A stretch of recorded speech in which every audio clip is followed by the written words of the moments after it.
My girlfriend said, "I cheated, but only because you're emotionally distant." I said, "Got it." Then I uploaded the proof she forgot to delete from my iCloud. 24 hours later, her dream job offer was revoked. I, 28 male, I'm a software engineer. I work in data. I like patterns, logic, things that make sense. My life is structured. I'm not a robot, but I process things quietly. My girlfriend of 3 years, Kimberly, 27, used to say she loved that about me. She called it my calm center. Last night, she sat me down on our sofa, the one we spent a month picking out. She wouldn't look at me. "I need to tell you something," she said, her voice doing that little shaky thing it does when she's trying to win an argument. "I slept with someone." The air went out of the room. I didn't say anything. I just watched her, waited for the rest of the data. She finally looked at me, and her eyes were full of tears. But it wasn't sadness. It was justification. It was a mistake, a huge one. "But Andrew, you've been so distant, so closed off. It's like I'm living with a ghost. I needed to feel something. I cheated, but only because you're emotionally distant." I swear, in that moment, it was like a switch flipped in my brain. The hurt was there, a dull, heavy ache behind my ribs. But on top of it was this cold, crystal-clear clarity. All the little inconsistencies, the late nights with the girls, the sudden obsession with a new colleague at her marketing firm, it all just clicked into place. She was waiting for me to yell, to cry, to break things. She wanted a scene. A fight would have made it about us, about our problems. It would have validated her excuse. I just nodded. I stood up. "Got it," I said. The confusion on her face was almost comical. "Got it? That's all you're gonna say?" "I've got the data I need," I said. "The hypothesis has been proven." I went into our bedroom and packed a duffel bag. My work laptop, a few changes of clothes, my toiletries. 10 minutes max. She followed me, her voice getting louder. "Andrew, this is what I'm talking about. You're shutting down. You're supposed to fight for me, for us." I paused at the door and looked at her. "There is no us. There's you and what you did. And there's me, leaving." I spent the night on my friend Paul's couch. Didn't sleep. Just stared at the ceiling, replaying her words. "Because you're emotionally distant." The audacity. The sheer unmitigated gall to take her betrayal and lay it at my feet like a gift. Around 3 a.m., I couldn't stand it anymore. I opened my laptop, intending to sort through some shared bills and start the process of untangling our lives. Our phone plans, streaming services, and our shared iCloud account. I had set it up ages ago for the extra storage, mainly for photo backups. It was one of those background things, humming along invisibly. Kimberly is savvy with social media for her job, but not so much with the nuts and bolts of data management. She probably forgot it was even still syncing. I clicked on the Photos app, and there it was, a folder she'd created, titled Fun, not even hidden. Inside were about 30 photos and a few short videos. Her and him, Steven, the colleague she swore was just a work friend, practically a brother. Photos of them at a bar, laughing. A picture of his arm around her in a park, and the timestamp on all of them was from 2 weeks ago, the night she was supposedly at a team-building yoga retreat. The kicker, though, a 15-second video. It's them, clinking wine glasses in what looks like a nice hotel room. She's beaming, holding up a piece of paper. "To new beginnings," Steven says, his voice slurring slightly. Kimberly giggles and says, "And to jobs that are finally worth it." She kisses the paper. It was her offer letter, the one she'd received last week. Her dream job. Head of community outreach for a massive, family-friendly tech corporation. The kind of company that trades on its public image of wholesome values and integrity.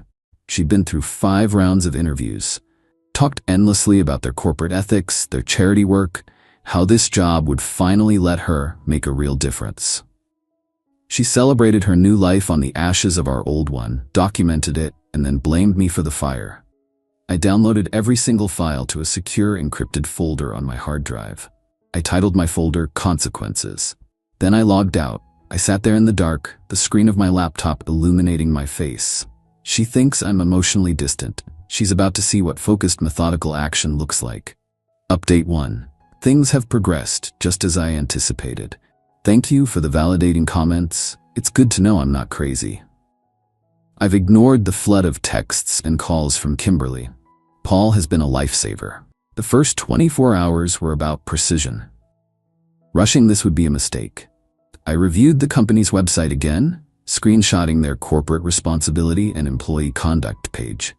It was a goldmine of phrases like unimpeachable integrity, personal and professional ethics, and ambassadors of our brand in and out of the workplace.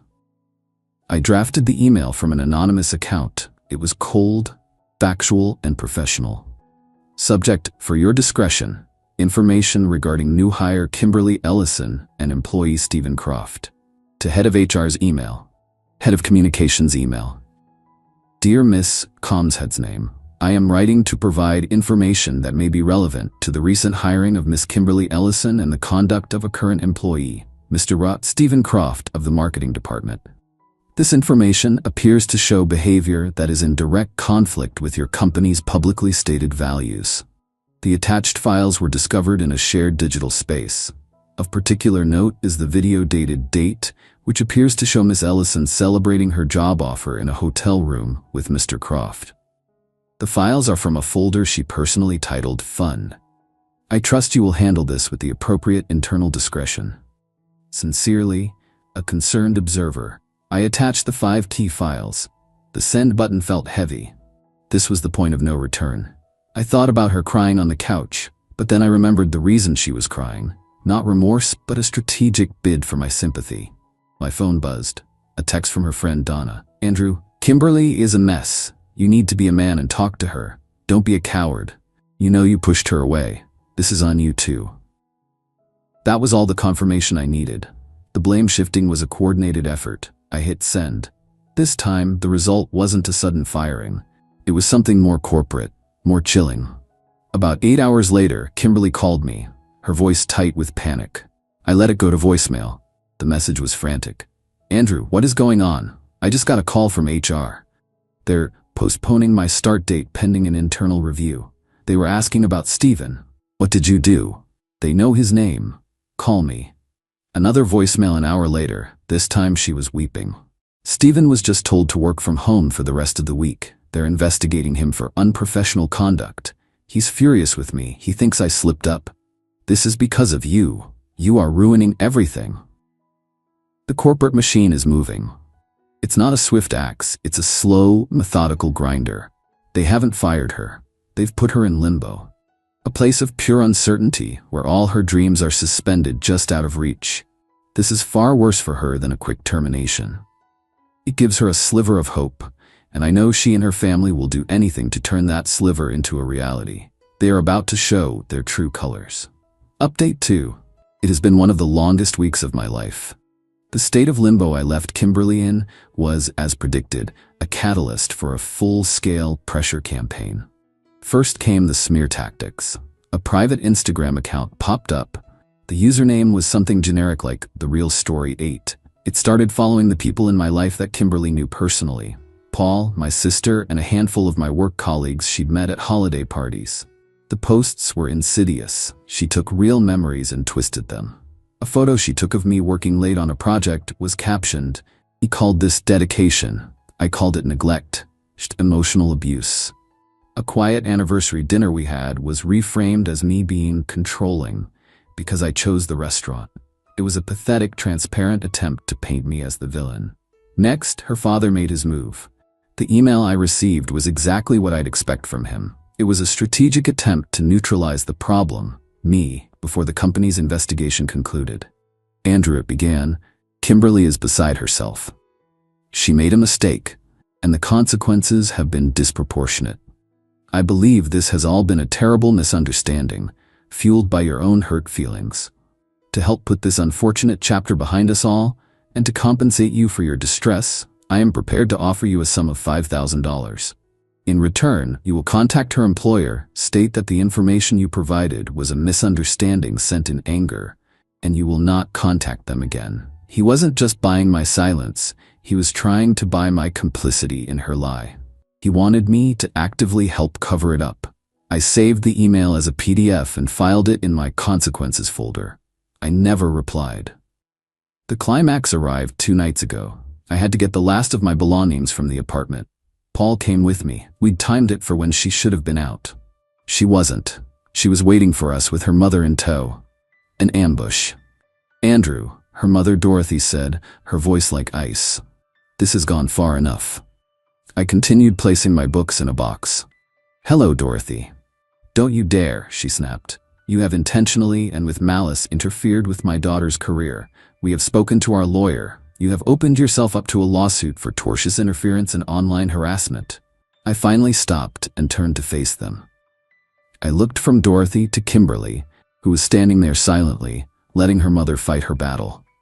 Let's break that down, I said, my voice level. Tortious interference would require me to have acted with malice to disrupt a contract. I simply provided truthful information to an employer about a new hire's conduct, information which directly contradicts their own code of ethics. They made a business decision. That's not a tort. That's due diligence. I then gestured vaguely towards my phone. And online harassment? That's a bold accusation coming from a family who is currently operating an anonymous Instagram account to slander me to my friends and colleagues. You're accusing me of the very thing you're actively doing. How do you think that would look in a deposition? Dorothy's face went from pale to blotchy red. She was utterly unprepared for me to calmly call her bluff. Kimberly found her voice. My life is over, she shrieked. That job was everything. Stephen's father is on the board, his whole family knows. They're calling me a homewrecker. You didn't just ruin my career, you ruined my entire reputation. Because you couldn't get over one little mistake. It wasn't one mistake, Kimberly, I said, picking up the box. It was a series of choices. You chose to cheat, you chose to lie, you chose to celebrate it with him. You chose to blame me. Now, the company has made their choice. Just as I said that, my phone buzzed. It was a text from my friend of a friend at the company. My heart hammered. The text read, "It's official. Internal memo just went out. Stephen Croft has been terminated for gross misconduct. HR confirmed this morning the offer to Kay Ellison was formally and permanently revoked. The review is over." I looked up at Kimberly, her face still contorted with rage. She didn't know yet. She was still fighting a battle that had been lost. I walked past them without another word. As the apartment door clicked shut behind me, I heard a vase shatter against it. She was still trying to create a scene, completely unaware that the show was already over. Final update. It's been 3 months. I'm in a new apartment, a smaller place just for me. It's quiet. I'm finally ready to close this chapter, and this will be my last post on the subject. The anonymous Instagram account vanished the day after the firings became official. A last, desperate gasp that died without the oxygen of my reaction. The legal threats from her parents evaporated into nothing, just expensive, empty words. I heard through the grapevine what happened to Kimberly. She had to move back in with her parents. The combination of being let go from a dream job before she even started, and being tied to a messy scandal involving the son of a board member made her radioactive. Her industry is smaller than you'd think. Word travels. She's apparently working part-time at a high-end clothing store in her hometown mall. About a month ago, I got one last communication from her. A long, rambling email sent from a new address. I almost deleted it, but I needed to see the final data point. It was exactly what I expected. It was not an apology. It was an epic tragedy, starring herself. She wrote about her shattered dreams, the humiliation, the financial hardship. She detailed how Stephen had blocked her on everything, how his family had painted her as a manipulative predator to save their own son's reputation. The entire email was a monument to her unshakable victimhood. It ended with one final, unbelievable line that I had to read 3 times to fully process. I hope one day you'll look back on all the damage you caused and find it in your heart to forgive yourself. She will believe that forever. She has constructed a reality where she is the sole injured party, and I am the architect of her downfall. She will never acknowledge that her own choices, her lies, her betrayal, and her profound entitlement were the bricks and mortar of her own ruin. The alternative is simply not something her personality can process. And in that final, diluted sentence, I found my closure. My actions were never about revenge, not in the hot-blooded way she imagines. It was about rejecting the narrative she tried to force on me. The story where I was the cold, distant boyfriend who made her cheat. The story where her consequences were my fault. I refused to play the part. I simply collected the facts she provided and presented them to an audience that had a right to see them. I held up a mirror, and it wasn't my fault. She shattered it. I'm doing okay. The first month was a fog. Paul was a rock. He got me out of my apartment, onto hiking trails, into a weekly basketball game. The noise in my head began to fade, replaced by the sound of birds and bouncing basketballs. I'm focusing on my work, which has always been a refuge. I'm enjoying the silence of my own space. It's not lonely, it's peace. I don't know when I'll be ready to trust someone with my heart again, but I trust myself. I know my own worth. And I know that my calm center isn't emotional distance, it's strength, and I'm no longer willing to let anyone else define it for me.